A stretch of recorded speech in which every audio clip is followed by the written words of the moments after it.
Bienvenue dans la série des vidéos d'introduction à Atwincash 2. Dans cette vidéo, nous vous présentons le module Banking. Vous démarrez le programme en cliquant sur l'icône Atwincash 2. Introduisez les informations de connexion reçues de votre fiduciaire. Après quelques instants, l'application s'affiche et vous vous trouvez par défaut dans le module Client. À cet endroit s'affichent les mandats comptables auxquels vous avez accès. Dans la ligne d'état du programme, au bas de l'écran, vous voyez le mandat actif. Il s'agit du dernier mandat sur lequel vous avez travaillé. Vous choisirez un autre mandat en cliquant sur la ligne concernée. Puis, par le bouton Sélectionner, vous ouvrez un dialogue qui vous permet de choisir l'année de saisie. Vous pouvez également double-cliquer sur la ligne du mandat et faire la même sélection.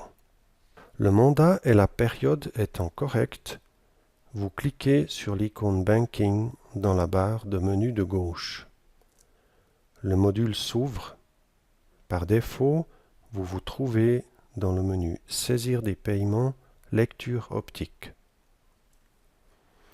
L'application vous permet d'effectuer deux fonctions distinctes liées au trafic des paiements.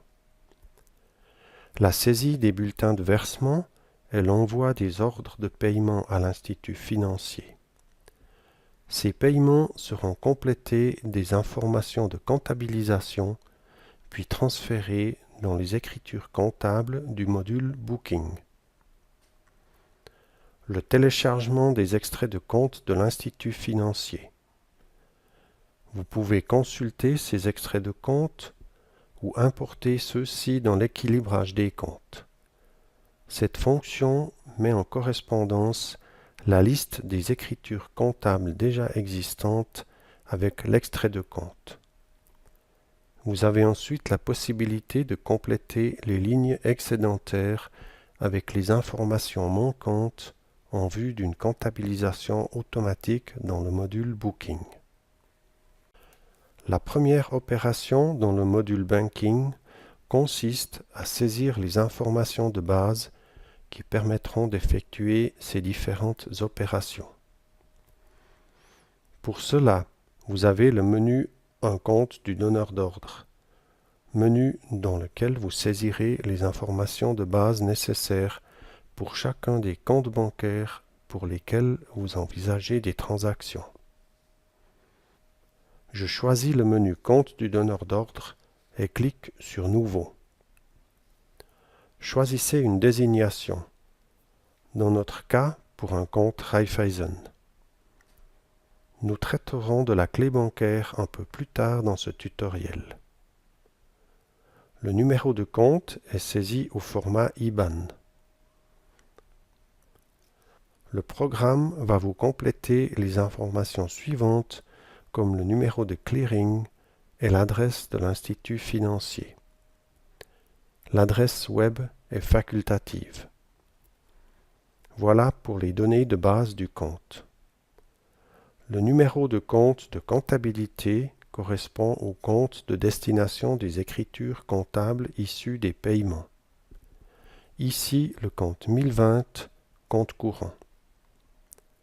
Le format de transition correspond au format de l'ordre de paiement qui sera transmis. Pour ce format, veuillez vous référer aux informations de votre institut financier. Important, le format ISO 20022 doit obligatoirement être sélectionné dès le 1er juillet 2018. Dans le format d'extrait de compte, vous avez le choix entre deux standards. À l'utilisateur de s'assurer du format que son institut financier peut lui fournir. Pour le type d'avis, veuillez vous référer aux indications de votre institut financier. Pour terminer, nous saisissons l'adresse du donneur d'ordre. Cette adresse doit correspondre aux informations du détenteur du compte bancaire. Nous insistons ici de l'importance que prend, dans le cadre des transferts de paiement aux instituts financiers, la saisie de données correctes et complètes. Avec la norme ISO 20022, les contrôles liés aux transactions financières sont de plus en plus sévères, des paiements incomplets ne seront plus exécutés. Pour terminer, nous enregistrons les informations. Nous allons maintenant voir comment saisir les informations d'un contrat bancaire en vue de la transmission de l'ordre de paiement à l'institut financier. Lors de cette étape, vous saisirez les informations de votre accès e-banking comme le numéro de contrat, le mot de passe ou le système de sécurité. Toutes ces informations sont facultatives. Elles ne doivent pas être absolument saisies dans l'application. Les données manquantes vous seront alors demandées lors de chaque transaction. Pour cela, nous allons modifier le compte du donneur d'ordre que nous venons de créer. Puis, en cliquant sur Clé bancaire, Nouveau. À la première étape, nous saisissons l'institut financier, le type de contrat, ici e-banking, l'authentification est dans notre cas MTAN. La deuxième étape consiste à saisir une désignation pour la clé bancaire, les informations du contrat qui sont, je le répète, facultatives. Les informations à saisir lors de la création de la clé bancaire sont proposées par le programme en fonction de l'institut choisi. En règle générale, le type de contrat est e-banking, le système d'authentification dans la plupart des cas MTAN ou Phototan. La clé bancaire saisie est proposée par défaut. Nous terminons par enregistrer. Par la suite, et si vous rencontrez des problèmes lors de la transmission automatique des paiements, vous pourrez désactiver momentanément la clé bancaire en positionnant le menu à choix sur « Pas de contrat ». Les données du compte du donneur d'ordre saisies, nous allons saisir nos premiers paiements. Les clients possédant un lecteur optique choisiront le menu correspondant et liront la ligne de codage. Vous pouvez également saisir les paiements manuellement en faisant le choix du type de bulletin, dans notre exemple, un bulletin de versement orange. Nous introduisons le numéro de compte, puis Enter ou Suivant. Si plusieurs comptes du donneur ont été créés, il faut à cet endroit choisir le compte avec lequel les paiements seront effectués. Par la coche en haut à droite, je peux marquer ce compte comme compte par défaut. Les paiements suivants seront également attribués à ce compte. Dans notre cas, ce n'est pas nécessaire puisque nous n'avons qu'un seul compte du donneur d'ordre. Lorsqu'un numéro de compte est saisi pour la première fois, nous devons compléter l'adresse du fournisseur. Nous complétons le montant, puis le numéro de référence. Pour finir, nous saisissons la date d'exécution du paiement par l'institut financier. Vous pouvez préparer les paiements à l'avance. Plus tard, lors de l'envoi des paiements à l'institut financier, il sera possible de ne transmettre qu'une partie des paiements. D'autre part, si des paiements avec des dates d'exécution différentes sont transmis dans un même fichier, ces paiements seront bien exécutés aux différentes dates. Dans ce cas, il est possible que vous receviez plusieurs avis de débit. Une fois le paiement complet, nous l'enregistrons. Nous allons saisir un second bulletin de versement orange, cette fois-ci un bulletin de versement orange de type bancaire. En plus des informations du fournisseur, Nous allons également saisir les informations de l'institut bancaire qui a émis le bulletin. Nous cochons Banque et ouvrons la liste de choix en cliquant sur la loupe. Nous choisissons l'institut et cliquons sur Reprendre. Une fois les données du bulletin de versement saisies, nous choisissons le menu Enregistrer données comptables afin de compléter les données comptables. S'ouvre un masque de saisie semblable à celui existant dans le module Booking. Le libellé proposé est celui du destinataire du paiement.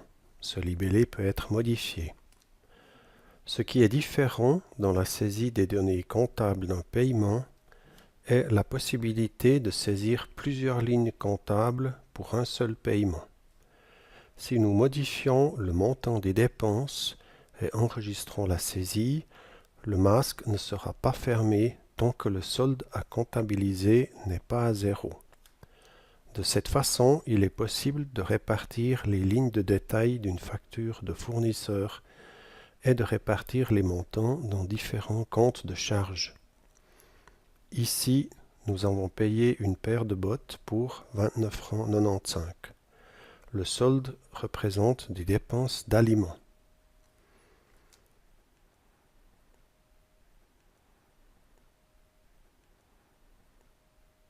Nous venons de saisir deux paiements qui se distinguent par la saisie ou non des données comptables. La couleur du bouton Comptabilité nous indique cette différence. Rouge veut dire données comptables non saisies. Vert, par contre, données comptables saisies. Cette écriture pourra être directement comptabilisée. Nous verrons cela plus tard. Nous allons maintenant transmettre les paiements à l'institut financier. Pour cela, nous nous rendons au menu Envoyer les paiements. À cet endroit, nous devons choisir le compte du donneur d'ordre. S'affichent uniquement les paiements qui ont été saisis en lien avec ce compte. Nous commençons la transaction par le bouton Envoyer les paiements. Un récapitulatif des paiements est généré. Nous vous conseillons de l'imprimer. Ce récapitulatif sert à faire un dernier contrôle avant l'envoi à l'institut financier. Nous déclenchons maintenant le transfert, dans notre cas avec la clé bancaire activée. La transaction prend un peu de temps, veuillez patienter. Lors de la saisie de la clé bancaire, nous avons renoncé à saisir toutes les informations du contrat. Ces informations nous sont demandées maintenant. Nous confirmons par OK. La prochaine étape consiste à saisir le code complémentaire de sécurité, SMS, MTAN ou autre. Nous vous prions de patienter, la transaction prend du temps. Vous recevez un message de confirmation vous indiquant le résultat de la transaction. Je vous montre rapidement l'envoi des paiements sans clé bancaire. Je vais désactiver le contrat dans le compte du donneur d'ordre. Puis retourne sur Envoyer les paiements. Le récapitulatif des paiements est généré comme précédemment. Par contre, lorsque je choisis le bouton Transférer les paiements à l'institut financier, une fenêtre de dialogue s'ouvre et je peux enregistrer le fichier de paiement sur mon ordinateur. C'est ce fichier que je vais, par la suite, télécharger directement sur le portail e-banking de mon institut financier. La confirmation de création du fichier m'indiquera le nom du fichier créé et le chemin d'accès de l'endroit où ce fichier a été enregistré. Important, à ce moment-là, les paiements ne sont pas encore à la banque. Nous passons maintenant au menu Comptabiliser les paiements. Les filtres permettent d'afficher les paiements selon divers critères. Par exemple, dans notre cas, si je choisis le filtre selon le lot de paiements, se trouvent affichés les deux paiements que je viens d'effectuer. Nous comptabilisons les paiements. Seront comptabilisés uniquement les paiements qui sont prêts, c'est-à-dire les paiements dont le bouton de statut est vert. Après confirmation de la comptabilisation, le bouton de statut du paiement comptabilisé passe au bleu. Nous avons ainsi vu les trois couleurs, rouge, vert et bleu. Elles correspondent à chaque fois au statut de comptabilisation du paiement. Il est encore possible de consulter le contenu du bulletin de versement et les informations comptables. Les données sont cependant verrouillées. Dans le menu Journal des transferts, vous pouvez consulter le détail des lots de paiement, imprimer à nouveau le rapport de transmission, consulter le résultat d'une transmission et, si nécessaire, envoyer une nouvelle fois un lot de paiement. Il faut néanmoins rester très prudent avec cette fonction. Elle reste réservée à de très rares cas où un problème s'est présenté lors du transfert initial. Pour finir, nous allons contrôler dans le module Booking si notre paiement de tout à l'heure a bien été comptabilisé. Nous le retrouvons dans le compte financier 1020. Il est bien dans le compte indiqué dans le compte du donneur d'ordre. Voilà, nous avons maintenant terminé avec ce tour d'horizon du module Banking, en espérant que ce tutoriel vous permettra une prise en main rapide de l'application. Nous vous souhaitons beaucoup de plaisir dans la découverte de A2In Cash Banking.